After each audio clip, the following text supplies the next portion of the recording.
One Piece. Ooh. Yep, this is One Piece. Ooh. One Piece. Juan. This is Ooh, I fucking love this chapter, bro. yeah. Dude, oh my god. Oh shit, I wanted to give this. I'm so stuck between this and My Hero Academia. Of course you are. Wow, You should bro. give it to this. If that's really the case, then there is no decision. If you still have to think about it, Yeah, honestly, you know where that leans toward. honestly, you're right. You don't gotta waste your time on the draft for this one for Brian, Chris. Well, I'll waste it on. What for about me. you, Christian Espinal? Yeah, I mean, I don't know, man. I had a hard time this week picking my VGI and RGC. It was a tough one, but you know what? I'll throw it to One Piece because it's off next week. Certified RGC. Certified RGC. Certified RGC. So it looks like the year is going to end on chapter 999. I actually like that, but we'll get to that later. This is One Piece chapter 997, Flames. Last we left off, Sanji, using his power of observation, has picked up something naughty happening. So he immediately beelines towards wherever the naughty thing is happening. And he looks over and he sees this, like... Are you serious? He really did use his color? Yeah, he has color of observation? Yeah, that was color of observation. What? Since when? Yeah, he's had it.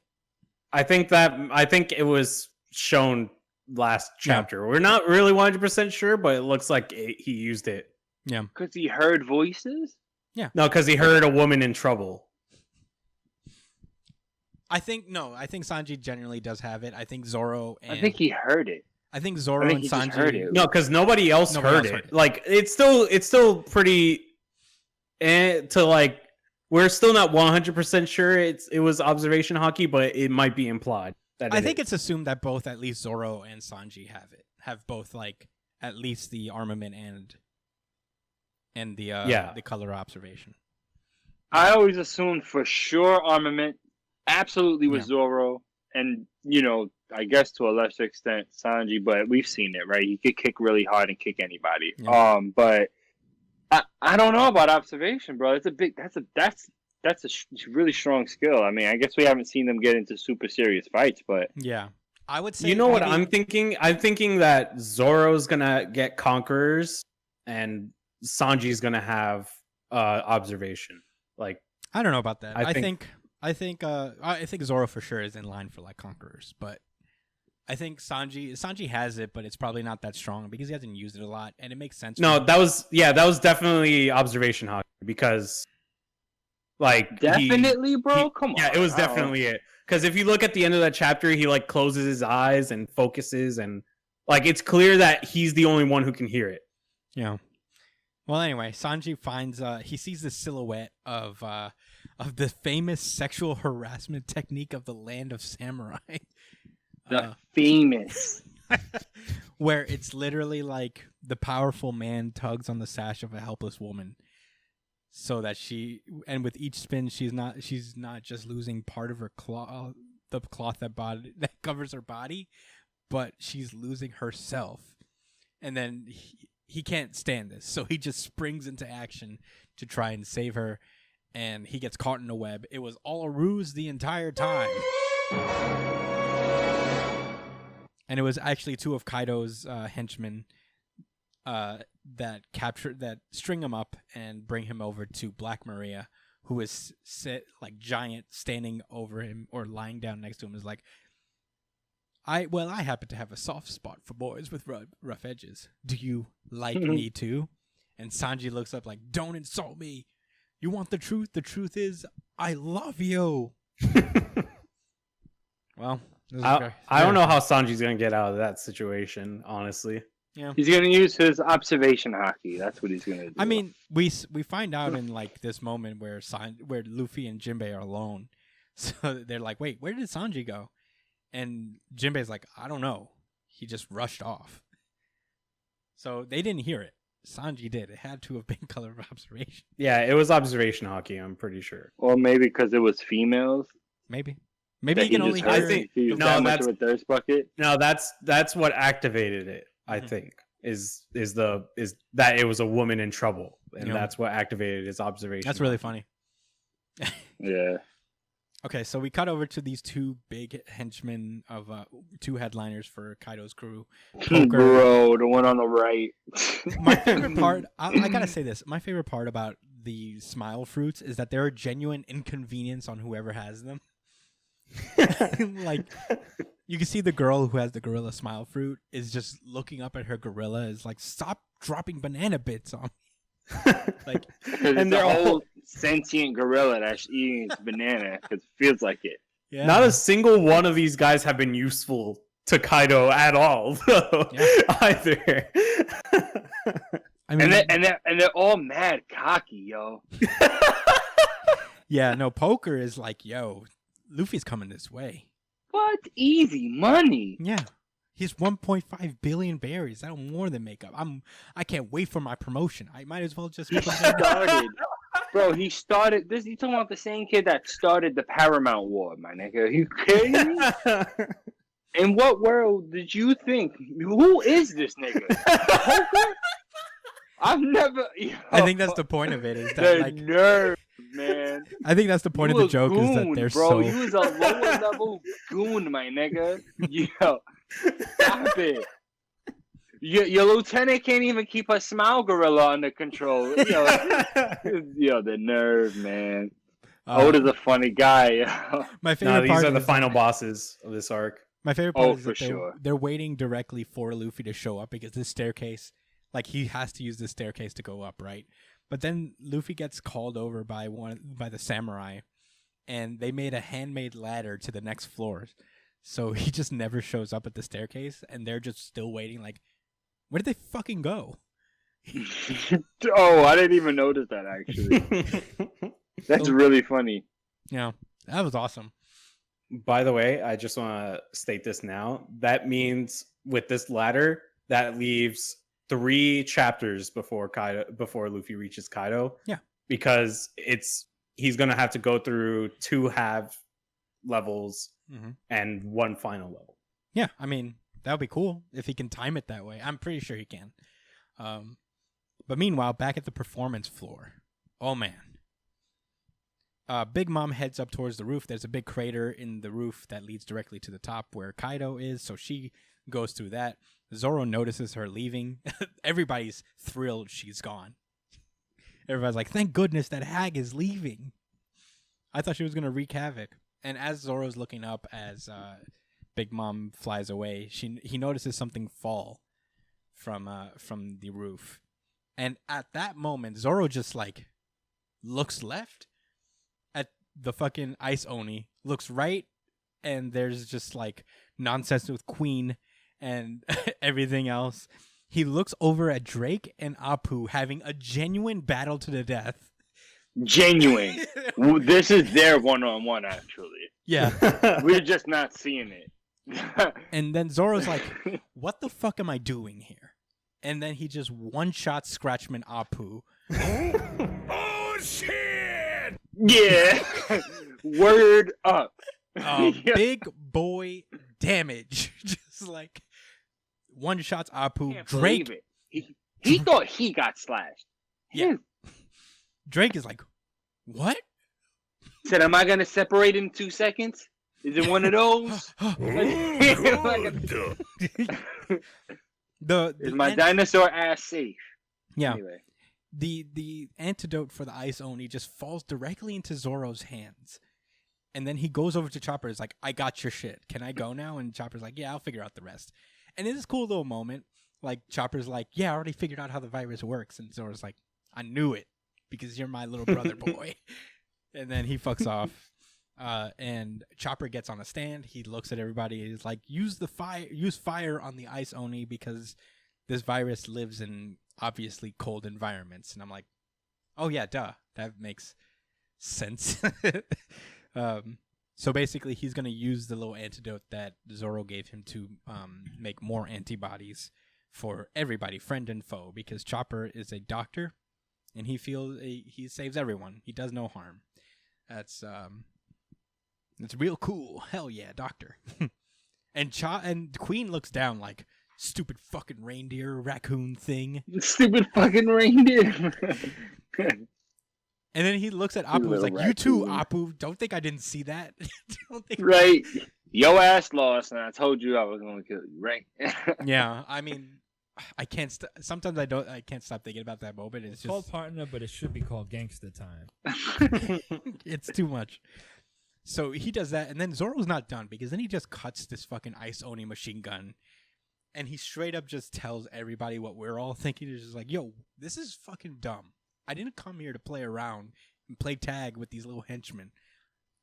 I heard Kaido is the strongest person around, so I'm here to slice him to pieces." Fucking pieces. I'm telling you, man. OD3 sword style. So Zoro's the main character now, right? Is that official? Yeah, it's called Zoro. No, now. but it is official that he used observation hockey to see that tiny arm Oh my from the sky, God. Brian. Is it? Okay. No, Yeah, it's I not. think so. Confirmed. He has observation hockey as well as Sanji. Confirmed. You're real salty about Does that mean Robin has Oh it yeah, too? because I don't think that, bro. I think they would have made a much bigger deal of it. Even with Sanji, they made sure you've seen for a fact that he is developing this on the spot. There was no other time I've Brian. seen Zoro or Sanji use observation. Brian, I'm gonna need you to find me proof that Sanji can use observation hockey. Get on the Google machine, get on that, and pull up another instance. And you where had to you- cite multiple sources, bro. Not just the Bro, one. what? I have to write. All right, I'll turn in my papers tomorrow, buddy. Don't worry about it. No, the deadline is when we get to the end of this podcast. I'm sure you can No, find but it no, easily. and no, I have my 5-page genuinely, thesis ready I for you. am curious. I am salty because I didn't pick up on that. If that's the case, but I'd like to know, and I'm not going to go in on you that much if it turns out to not be the case. Yeah. Anyway, so as Zoro yells, "I'm here to slice him into pieces," the ground starts shaking beneath him, and everybody's like, "Holy shit, is this Haki of the Supreme King?" My favorite part is that Zoro's like, I didn't do this shit. Stop playing. And then Robin looks over to him and is like, "Yo, I know how you feel. I saw it too. What fell through the hole was Okiku's arm." So I guess like what spurred this whole moment on is that Zoro's looking up and he's seeing that like, oh shit, it's not going great up there. So I need to stop fucking around with these goons and get to the meat of this whole thing. So like Zoro just looks up, he's like, "I wish I could fly up there, but King and Queen are still around, so it's not going to be super easy." And Yeah. as soon as he says that, that's when Marco pulls up and is like, "Hey guys, I can fly. Do you need anything?" I can make it super easy. real quick. Yes, it seems as though Sanji is confirmed to have observation hockey. From what? What happened? Well, it seems like it's something that he learned from his 2-year training because he had to be very observant to avoid all the fucking. Is it an assumption? The lady men? Yeah. Yeah. So he. Yeah. Oh my god. The You Okama. fucking serious? He can. But he can has he sense- used it at any other point? He like there's a bunch of things where it's like he sensed he could just sense shit now. Like he can sense like he has like a spider sense kind of where it's like he knows about like there was a time where he sensed snipers. Apparently there was a part where he in Fishman Island where he sensed Karibo. Karibo? Yeah, The so mud guy. Oh, caribou. Yeah. So- yeah, wet caribou. Wet hair So- caribou. so his is a lot Well, less okay. like his is a lot less like sight intensive. It's more like feeling intensive. Like Oh, you so know. it's closer to like Kobe's. yeah, like he but well, it's not so strong. No, Yeah. it's yeah, not like his incredibly. is more. All right. Yeah, his is more about like, he can sense things more than see things. Oh yeah, like all right, like a discount spider sense. Yeah, exactly.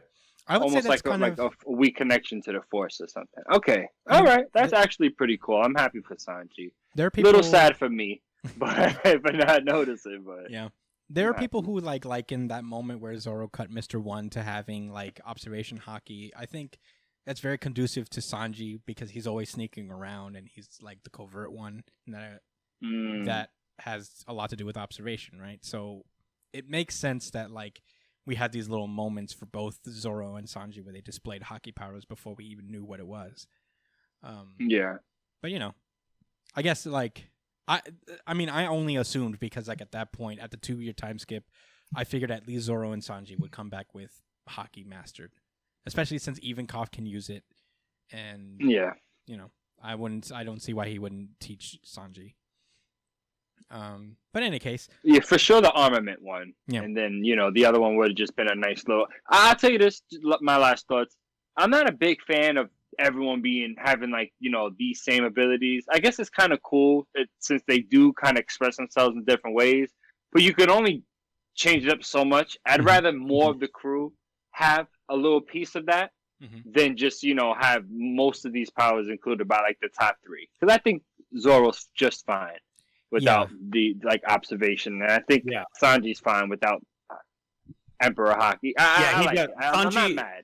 It doesn't seem like Sanji's going to be the type of guy to get observation. I mean, get Conqueror's Hockey. This chapter alone probably is a very good like selling point for Zoro getting it himself. So. I'll also say this: not everyone in the crew has either hockey. Like Chopper doesn't have it. Nami doesn't have it. Probably Robin, not going to develop it. We have Robin. Probably I has would like observation. Robin to get something, but whatever. I can see Robin getting observation. Like Frankie doesn't have it either. But who knows? I mean, could you imagine if he learned that shit and he just had like a mech, an armament mech? That'd be so fire. But that would be pretty. I'll say this though. We've gone far enough on this tangent. Here's the last thing I'll say is that hockey is kind of like a side power. So even if everybody on the crew gets it, it's not like that would be their main thing. There's different utilities to use hockey. So maybe there's like a unique way that's. And people's hockey is usually like they specialize it in their own way. Right. It's usually always different the way people use it. Anyway. Yeah. So back to the chapter. Everything is shaking. Everybody's like, "What the fuck is happening?" And then, at that point, Yamato is like running towards the end, and she reaches the end of the island, and they're like, "Oh no, there are no Animal Kingdom ships, and there's no sea." And they're like, "What does that mean?"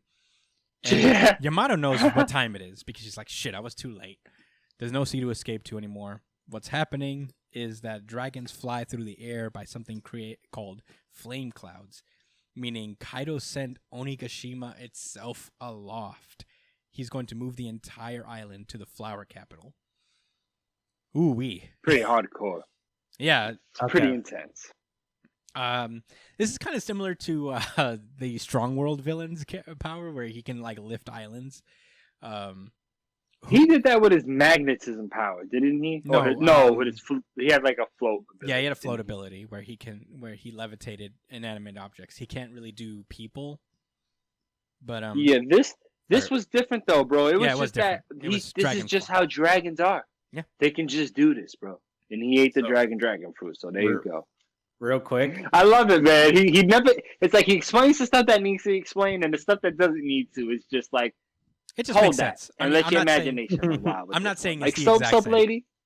Come on. It just reminds me of something. It just reminds me of that moment where he's like floating islands. But I love it. I thought this was a great visual. It's a great way to show off even further that Kaido is a fucking monster. It's like, I'm gonna just easily lift this island just because of the properties of my ability. Easy money. Are you guys ready for this? Oh, by the way, yes, I'm ready. Oh no, go ahead. Finish your thought. No, that's it. I was cracking the joke about BT Dubs. I'm moving this while I talk to you and crack your heads open with my club. I'm going to move this entire island with minimal effort in just my mind. Let us begin this world of violence. That's incredibly disrespectful. He doesn't have to put barely any physical effort, barely mental. Yeah, and he looked over to them as like, "Are you good now? Kozuki is finished. Wano, or more accurately, new Onigashima will become a pirate strong." He's about to drop an island on another island. Just Age of Ultron. Yeah, it is literally Age of Ultron. But Brian, what was this theory you're talking about? All right, so I saw this theory on Roger's base, and it's pretty interesting. So, there's a theory floating around, no pun intended, that Onigashima is God Valley, Oh. and that Kaido picked it up and placed it at Wano, and this is Onigashima. I mean, yeah, there's no real like way to disprove that, so I can't really say anything because we don't know what God's Valley looks like. It's because God Valley disappeared. Like apparently, that's a thing that happened where nobody can find God Valley after the clash with the Rocks Pirates. So okay. Oh, that's the okay. I was trying to remember like what exactly was that again, and yeah, that's where they had that fight. Mhm. yeah. Okay. So alright. this would explain where it went. Kaido's just been flying it around all over the place, using it as a base for himself, and he just plants it That's pretty wherever he fire. goes. If that's the case, whose skull is that? Who was fighting in God's Valley that like looked like that? A giant. Probably. It looks like the same How horns bad? that Kaido has. Yeah, I couldn't tell you. So it looks like dragon horns, maybe. Maybe it's like the skull of his like his full dragon form or some shit. Like his, The previous dragon fruit user, maybe. I don't know. Perhaps. But there's a lot that Hey. One Piece is gonna drop on us before chapter 1000. I can feel it. There's a lot of shit, or at least after chapter 1000, we're gonna get a lot of questions answered about like really specific things, like that we probably haven't been thinking about for a while. Yeah. Because he's introduced so much in Wano that he hasn't that's pretty new information. Yeah, for sure. So- Wano has been big information drop after big information drop. Yeah, I mean, I can't disprove that, so I'm not going to say it's wrong or right, but it is a good theory. I think that makes sense, if anything. And also people are theorizing that this chapter also proves that Kaido is a dragon who ate a fruit to become a human. No, because Or Chopper a has that fruit. I don't human know type. about that, man. Because Chopper has the human fruit. So that couldn't be the case. No, Yeah, because they like don't exist at the same time. I don't think he ate a human fruit, like a human fruit specifically. It could be like some other variation, but it seems as though like Kaido, when he's in his normal form, like he was struggling a lot more against the scabbards, right? And then he goes into this form, and all of a sudden he wipes the floor with them. Like, wouldn't it make sense for him to be in a dragon form if he ate a dragon fruit to be at his full power? I think that's I think maybe he a just reach. But yeah, I mean, I don't know. He can't do surgical work as a dragon. Yeah. That's just to address. So I don't think that can really confirms anything as far as from a combat perspective. I think he switched to that mode because he wanted to beat their head. And I'm not just cracking a joke. I mean, I really feel like he just did what he wanted to do, and then said, "Yeah, so I'm gonna do this and talk more shit Pretty much. and move my island." Yeah, I like the God's Valley theory. Didn't they already I'm not sure say if he this one- ate the Zoan, the ancient Zoan he- dragon fruit or something like that? I'm sure they didn't. No one said that. I don't think they confirmed what his devil fruit is yet. Okay. I mean, you know, but that's Yeah, we not all like, kind of just just a lot of assumed it was assumptions now. dragon. yeah, I don't know. I don't think that's the case. Because there aren't two of the same fruit out there, and Chopper has the human fruit. So I don't Yeah. know. Ogre fruit. Shrek fruit, The maybe. Shrek fruit. Yeah. I mean, yeah, I mean that was a great chapter for like great moment for Zoro. Big boy Zoro moment. Just being like, Yeah, I like that a lot, man. let's just move this arc forward and stop playing these games. One thing I noticed about this chapter is that, you know, One Piece has a little bit of a formula with every arc. It always becomes a race against time. There's always a race against time scenario with every arc of One Piece.